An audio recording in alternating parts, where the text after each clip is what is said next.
Of you. ये है lesson of life और मुझे कहते हैं आरजे फायजा मुगल। नया साल, नए इरादे, नए वादे, नई स्कीमें, नई स्टोरीज। और इस प्रोग्राम को हमारे साथ आगे बढ़ाते हैं आरजे हमजा शेख। अस्सलाम वालेकुम हमजा, हाउ आर यू? वालेकुम अस्सलाम फैजा, अल्लाह का शुक्र मैं बहुत अच्छा। आप बताओ आप कैसे हो? लिसनर्स आप भी बताएं कि क्या हो रहा है नए साल में।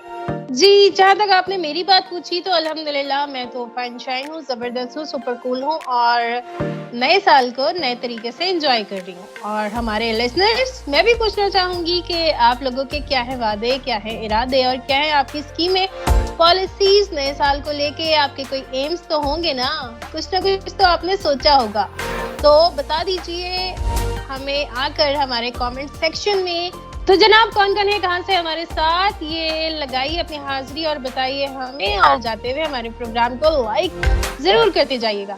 और आप बताएं हमजा, नया साल आपका कैसा गुजर रहा है? अल्लाह का शुक्र मेरा नया साल बहुत अच्छा गुजर रहा है और पिछले सालों में जो चीज़ें मैंने सोची हुई थी वो काफ़ी सारी चीज़ें मैंने अचीव कर ली और कुछ चीज़ें रह गई हैं, तो इस नए साल में इंशाल्लाह मैं उन्हें पूरा कर लूँगा। और लिसनर्स आप लोग बताएं कि आपने नए साल में अपने क्या गोल्स रखे हुए हैं। आप लोगों ने लास्ट ईयर में अपने क्या क्या गोल्स रखे हुए थे वो बताएं कि जो आपके पूरे हो गए, जो नहीं हो पाए उसे आप नए साल में जरूर पूरा कर लीजिएगा। तो चलें विदाउट वेस्टिंग एनी लम्हा हम चलते हैं स्टोरी की जानिब। तो आज भी आप हमारे लिए कोई स्टोरी लेकर आए हैं ना? बिल्कुल फैजा, आज भी मैं आप लोगों के लिए एक बहुत अच्छी स्टोरी लेकर आया हूँ। आप सुनोगे आपको बहुत पसंद आएगी। आज जो मैं आप लोगों के लिए स्टोरी लेकर आया हूँ, आप ध्यान से सुनिएगा, आपको बहुत पसंद आएगी। Chain of happiness spirit. जब आप किसी की मदद कर रहे होते हैं तो दरअसल आप खुद की मदद कर रहे होते हैं। तो ये स्टोरी एक बूढ़ी अम्मा की है। वो एक अपने फ्लैट में रह रही होती हैं। वो फ्लैट उनके हस्बैंड ने लिया होता है और बैंक में उसकी इंस्टॉलमेंट भर रहे होते हैं। लेकिन होता कुछ यूँ है कि उनके हस्बैंड की अचानक डेथ हो जाती है और वो काफ़ी परेशानी में आ जाती हैं। उनकी ना कोई औलाद होती है। वो सोच रही होती है कि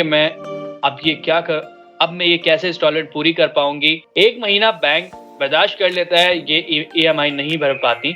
लेकिन नेक्स्ट मंथ जब वो बैंक होता है वो नोटिस भेज देता है कि मैम आपने अब तक अपनी इंस्टॉलमेंट नहीं भरी है, बराए करम आप इंस्टॉलमेंट पूरी करें।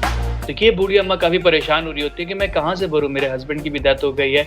काफ़ी सारी चीज़ें कह रही होती है, लेकिन बैंक वाले कह रहे होते हैं इसमें हमारी तो कोई गलती नहीं ना। वो इसी चीज़ को लेके काफ़ी परेशान होती हैं और बहुत कोशिश करती हैं, बहुत लोगों से बात करती हैं, लेकिन कोई उनकी मदद उस वक्त नहीं करता। फाइनली एक दिन ऐसा आ जाता है जो बैंक उनको लास्ट नोटिस भेजता है कि अगर आपने नेक्स्ट मंथ इंस्टॉलमेंट नहीं दी तब हमें मजबूरन आपका घर खाली करना पड़ेगा। वो बूढ़ी अम्मा काफ़ी कुछ सोच रही होती हैं कि मैं पैसे कहाँ से लाऊं, किससे मदद लूं। हर किसी से तो मदद का मैं कह चुकी हूँ। और एक दिन फाइनली बैंक वाले उसके घर आ जाते हैं और उनका सामान वगैरह बाहर निकाल के रख रहे होते हैं और कह रहे होते हैं कि बस अम्मा जी बहुत आपको हमने टाइम दे दिया है। वो काफ़ी रो रही होती हैं, काफ़ी परेशान हो रही होती हैं। तो उसी टाइम एक बंदे की एंट्री होती है। वो आता है, वो गार्ड्स को एक लेटर दिखाता है, बैंक वालों को एक लेटर दिखाता है और वो लोग सब वहाँ से चले जाते हैं। और वो बूढ़ी अम्मा की तरफ बढ़ता है, उनके पास बैठता है और कहता है अम्मा जी परेशान होने की कोई ज़रूरत नहीं है, ये आपका घर है और आप ही का रहेगा। तो कहती हैं कि बेटा तुम कौन हो और तुम ये क्या कह रहे हो? तो वो लड़का कहता है कि अम्मा जी आप मुझे जानती हैं लेकिन आपको याद नहीं आ रहा। आज से ठीक 20 साल पहले की बात है। आप और आपके हस्बैंड जो है मार्केट में शॉपिंग करने के लिए आए हुए थे। तभी जो है मैं एक लड़का आपके पास आया था जो आपसे भीख मांग रहा था। तो आपके हस्बैंड ने तो उसको हर भिखारी की तरह डांट के भगा ही दिया था कि जाओ तुम लोग ऐसे ही होते हो।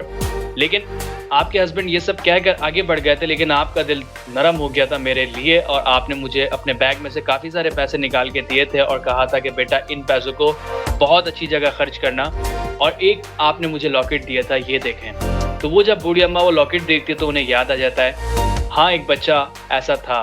तो उसे वो सारी चीज़ें याद आती हैं कि वो बच्चा यही है। तो वो शख्स कहता है कि अम्मा जी मैं वही शख्स हूँ जो जिस बच्चे की आपने मदद की थी, मैं वही हूँ। आपने जो मुझे पैसे दिए तो उन पैसों को मैंने गलत कामों में इस्तेमाल नहीं किया, उसको अच्छे कामों में इस्तेमाल किया। मैं अपनी एक शॉप कर ली छोटी सी, उसी के साथ साथ मैंने अपनी स्टडी भी शुरू कर दी। मैंने अपनी पढ़ाई शुरू कर दी, आगे पढ़ता रहा। बहुत सारी चीज़ें मैंने सोची हुई थी जो मुझे करनी थी कि मुझे बिज़नेसमैन बनना है, आइंदा मैं कभी भीख नहीं माँगूँगा, ये मैंने खुद से वादा किया हुआ था। तो फिर मैंने बहुत मेहनत की, आहिस्ता-आहिस्ता मैंने एक फ़ील्ड जॉइन कर ली जिसे रियल एस्टेट कहते हैं और आज मैं आपको बताऊँ रियल एस्टेट में एक अच्छा सेक्टर मेरा है और मैं बहुत बड़ा इस फ़ील्ड में बहुत बड़ा बिज़नेसमैन हूँ। तो मैं कल लैपटॉप पे उन घरों की फाइल्स देख रहा था जो अपना लोन अदा नहीं कर पा रहे होते हैं, तो वो हम कम कीमत में हमें मिल जाते हैं क्योंकि फ़ौरन वो बेचने होते हैं, उन्हें पैसों की ज़रूरत होती है तो वो कम पैसों में हमें बेच देते हैं। आपको याद नहीं, अचानक मेरी नज़र के सामने एक नाम आया और वो आपका नाम था। मैंने फ़ौरन उसकी डिटेल्स निकलवाई, कन्फर्मेशन करवाई कि ये आप ही हैं। तब मुझे पता लगा कि आप ही हैं, तो मैं फ़ौरन यहाँ आया और मैंने ये घर ख़रीदा और अब ये घर मैं आपके नाम कर रहा हूँ। और उस वक़्त पर आपने मुझे एक लकी चार्म दिया था, ये मैं आपको दे रहा हूँ। मैं नहीं चाहता कि जिस शख्स ने मेरी ज़िंदगी बदल दी, आज वो उसकी ज़िंदगी ख़राब हो जाए। तो ये घर मैंने खुद ख़रीद लिया है और आपके नाम पर ये मैंने करवा दिया है। ये इनके पेपर्स। वो लड़का कहता है कि आप अपने घर में जाइए, सारा सामान मैं क्या कर अंदर रखवा देता हूँ।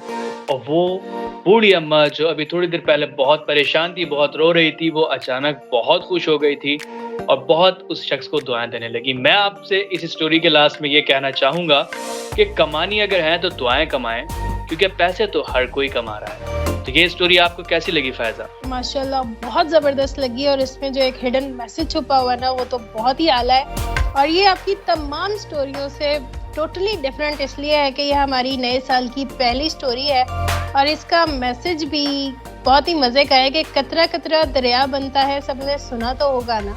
लेकिन आज इस स्टोरी से हम वो दरिया बनता हुआ देख भी रहे हैं और उससे कमाई हुई दुआओं को और हमारी पर्सनैलिटी में आए हुए फ़र्क को भी आई होप कि मेरे लिसनर्स भी इसको जज कर पाएंगे। बिल्कुल। और एक चीज़ मेरी स्टोरी में जो बहुत पहले की स्टोरी में मेरे एक चीज़ थी, एक मैसेज था, जब आप किसी की मदद कर रहे होते हैं तो दरअसल आप खुद की मदद कर रहे होते हैं। तो आप भी हर किसी की मदद किया करें अपने तौर पे, अपने हैसियत के मुताबिक। आपसे जो भी होता है आप हर किसी की मदद किया करें, क्योंकि जो आप मदद कर रहे होते हैं वो मदद आप तक लौट कर ज़रूर आती है। और जाते हुए आरजे हमजा सिर्फ इतना कहना चाहूंगी, करो मेहरबानी तुम अहले ज़मी पर, खुदा मेहरबान होगा अर्शे बरी पर। तो हमारी स्टोरी आपको कैसी लगी लिसनर्स, हमारे कमेंट सेक्शन में आके ज़रूर बताइएगा और हमारे इस स्टोरी को लाइक भी कीजिएगा, अपने फ्रेंड सर्कल में शेयर भी कीजिएगा। मिलेंगे आपसे फिर किसी नई स्टोरी में, तब तक के लिए मुझे और हमजा को दीजिएगा इजाज़त और रखिएगा अपनी दुआओं में खास। अल्लाह निगहबान।